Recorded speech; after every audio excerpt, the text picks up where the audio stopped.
Maadhimisho haya yamefana sana.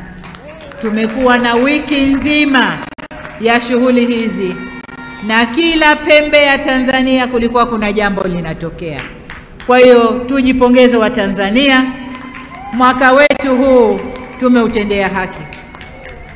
Tulitoa maamuzi kwamba sherehe hizi kitaifa zitafanyika kila baada ya miaka 5, na kwa bahati nzuri zimeangukia mwaka huu wa 2025.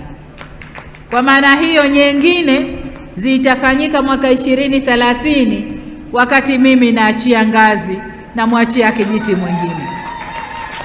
Lakini zitafanyika mwezi wa 3 bado nikiwa kwenye madaraka, Mungu akipenda. Kwa hiyo nitawaaga katika sherehe hizo. Sasa miaka ya katikati hapa sherehe hizi zitakuwa zinafanywa kimikoa. Kila mkoa utakuwa unafanya sherehe, lakini kila miaka 5 tutazifanya kitaifa. Mimi naitwa Juma, mmiliki wa magari ya usafirishaji wa mizigo na abiria.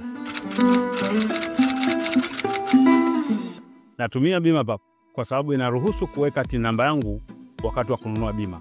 Inafanya iwe rahisi kudai vati kutoka TRA kwa kutumia hati hiyo hiyo ya bima. Uwezo wa kupata mkopo bwana.